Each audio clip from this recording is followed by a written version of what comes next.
Tips membeli barang bekas. Pertama, jangan beli bekas kalau kamu nggak tahu caranya ngetes hardware yang benar.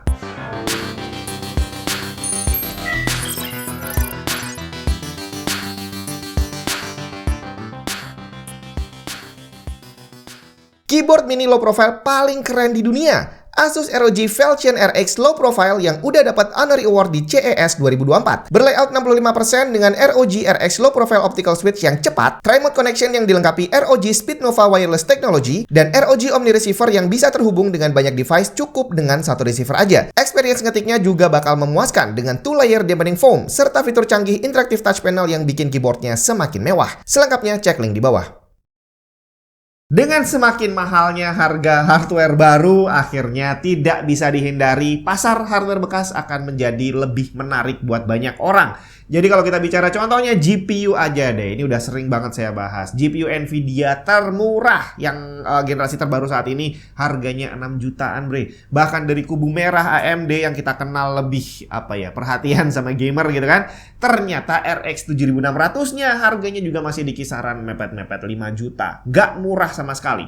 Dan walaupun kita bilang udah wajar bahwa terjadi inflasi, terus nilai tukar rupiah yang juga semakin melemah terhadap dolar, akhirnya harga gak bisa dihindari akan semakin mahal. Iya sih, memang itu terjadi, tapi tidak bisa menjadi justifikasi untuk saya menaikkan budget seenaknya saat mau ngerakit PC. Soalnya dari sejak zaman dulu, kalau saya mau bikin PC, untuk GPU contohnya, budget yang saya alokasikan itu ada di kisaran 2-3 jutaan. Dan bertahun-tahun yang lalu, saya masih bisa dapat GPU seri 60 bre. Kalau sekarang tadi, paling murah aja harganya udah 6 jutaan. Udah naik sekitar 2-3 kali lipat dari harga bertahun-tahun yang lalu. Dan kalau tadi dibilang ada inflasi dan segala macam, iya memang terjadi, tapi gaji karyawan naik berapa persen coba dari beberapa tahun terakhir ini. Jadi akhirnya karena harga barangnya semakin mahal tapi gaji kita nggak semakin naik, budget tidak bisa dinaikkan. Otomatis kalau pengen belinya barang baru ya harus punya duit jauh lebih banyak. Tapi kalau budgetnya masih sama 2-3 jutaan, akhirnya berujung kita harus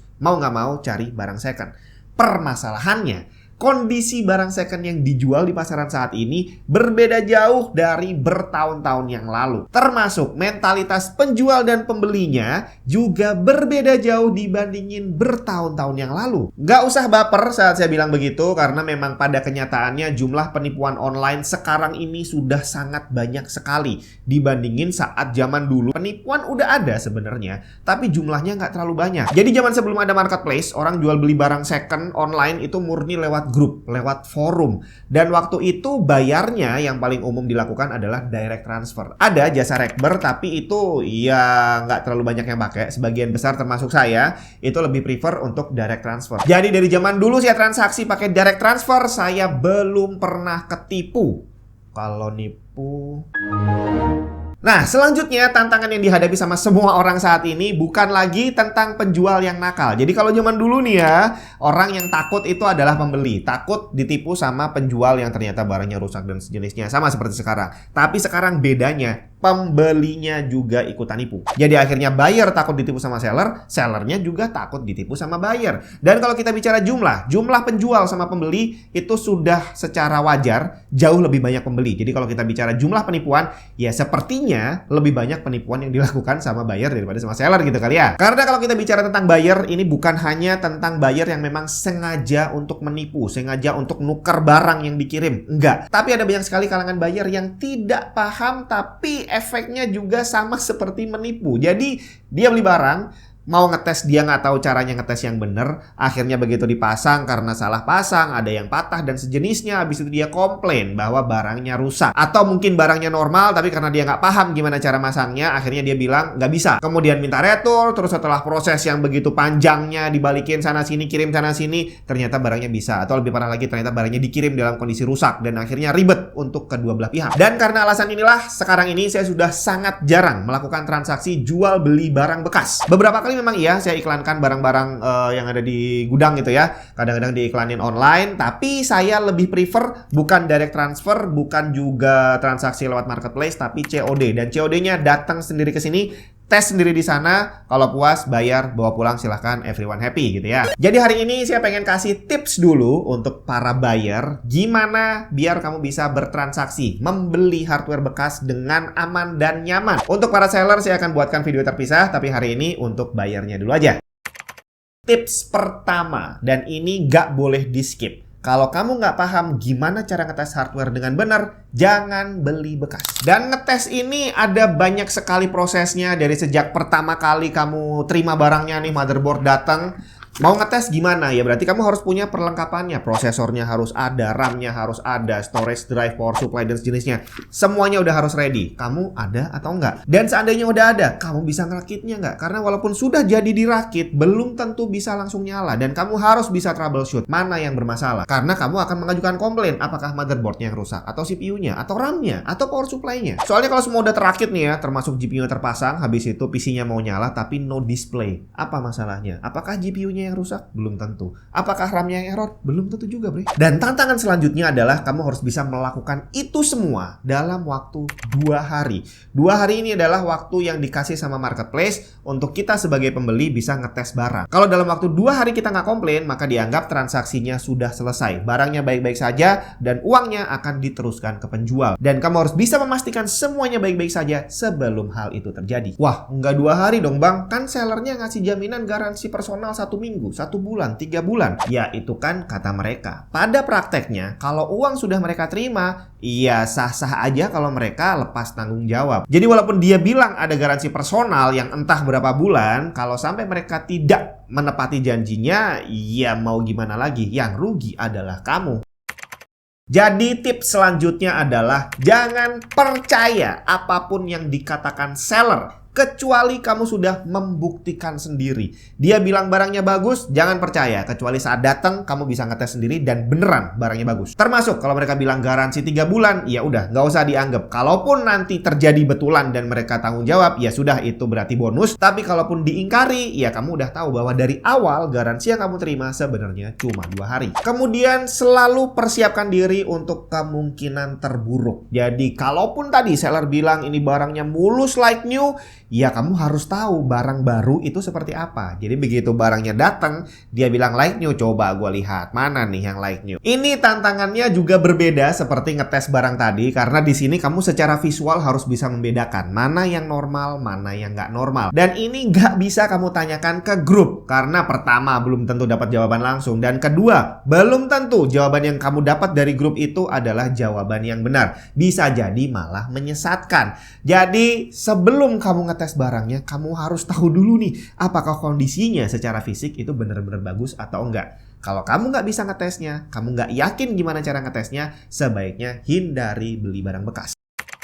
Kemudian masalah garansi. Banyak orang yang bilang nggak apa-apa beli barang bekas, yang penting garansi resminya masih on. Ini pun juga nggak bisa kita telan mentah-mentah. Seller boleh bilang bahwa garansinya masih berlaku sampai 2 atau 3 tahun lagi. Tapi kamu nggak boleh percaya omongan seller sampai kamu membuktikan sendiri. Berarti kamu harus tahu gimana caranya ngecek nih status garansinya seperti apa. Apakah kamu tahu siapa distributornya? Apakah kamu tahu nomor kontaknya? Di mana kamu bisa nanya? Apakah ada websitenya untuk bisa ngecek status garansi? Tapi ini juga hati-hati, karena kamu kalau ngecek status garansi, misalkan motherboard nih, kamu cek di websitenya Gigabyte nih, dia garansi masih hidup, belum tentu garansinya berlaku di Indonesia. Kamu harus cari tahu di Indonesia distributornya siapa dan garansinya seperti apa. Termasuk kamu harus tahu juga aturan main garansinya bagaimana. Karena walaupun dibilang garansinya masih berlaku, ada banyak kondisi di mana garansi ini akan gugur. Contoh, kamu beli GPU, terus di situ sellernya bilang bahwa colokan powernya agak sedikit meleleh, tapi tidak berpengaruh terhadap performance. Memang benar, dia jujur. Dan dia juga akan bilang bahwa garansinya masih berlaku, kalau terjadi apa-apa silahkan diklaim. Oke, itu sah-sah aja. Tapi, kalau sampai kamu pegang, barangnya bisa nyala normal, tapi habis itu ternyata rusak. Kamu mau klaim garansi? Belum tentu bisa. Karena siapa tahu ada aturan yang bilang bahwa kerusakan fisik seperti meleleh tadi akan menggugurkan garansi. Dan akhirnya sia-sia beli barang bekas yang garansinya masih hidup sekalipun. Kemudian masalah garansi personal yang dikasih sama sellernya seminggu, 2 minggu, 3 minggu, 3 bulan. Itu ya sekali lagi saya bilang jangan terlalu dianggap. Apalagi kalau kamu belinya barang bekas dan belinya dari buyer.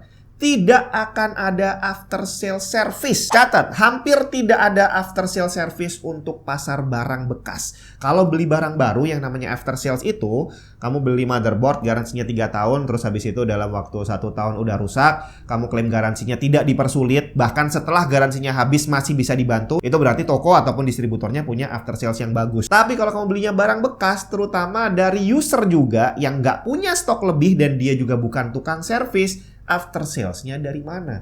Dia mau ngasih jaminan 1 bulan 2 bulan. Kalau sampai rusak mau diganti pakai apa? Barangnya nggak ada lagi dan dia nggak bisa benerin sendiri dan duitnya sudah dipakai buat beli barang lain. Akhirnya yang bisa kamu lakukan cuma berkeluh kesah di grup aja. Kamu sebarin tuh ceritanya tentang sellernya nggak bener, tidak menepati janji dan sejenisnya, dan ya udah kamu akan dapat dukungan dari 10-15 orang, tapi udah habis itu hilang, tidak terjadi apapun dan sellernya masih bisa berjualan dengan cara yang sama persis. Nah, kemudian soal batas waktu 2 hari yang dikasih sama marketplace. Ini harus kamu pahami betul-betul. Karena tadi, yang pertama kamu harus bisa ngetes semua barangnya itu dalam waktu 2 hari. Jangan sampai lebih. Jangan sampai duitnya cair dulu ke seller dan ternyata baru ketemu kalau barangnya rusak. Jangan. Dan soal 2 hari ini akan ada seller yang berusaha ngakalin, bre. Mereka akan bilang garansi resmi 3 bulan tapi akan gugur kalau tidak konfirmasi dalam waktu 1 kali 24 jam. Atau ada lagi yang bilang konfirmasi harus 1 kali 24 jam dan harus bintang 5. Kalau enggak garansinya gugur. Pokoknya ada aja cara seller untuk melepas tanggung jawab. Dan masalah ini harus kamu abaikan aja. Dia bilang harus konfirmasi dalam waktu 1 hari. Nggak usah. Tetap lakukan pengetesan dengan baik dan manfaatkan 2 hari dengan benar. Dan kamu harus paham betul bahwa garansi yang sebenarnya hanya 2 hari itu aja. Walaupun mereka janji semanis apapun, kalau duit sudah mereka pegang, ya mereka bisa aja lepas tangan kalau terjadi sesuatu. Kalau buat saya pribadi, begitu saya mau beli barang dan sellernya bilang seperti itu, ya saya tinggal sih. Saya nggak bakal beli di situ walaupun semurah apapun. Karena yang ada di pikiran saya, kenapa kok dia ngejar-ngejar harus konfirmasi dalam waktu 1 hari? Jangan-jangan barangnya kalau dipakai 1 hari lebih langsung meledup. Iya nggak sih?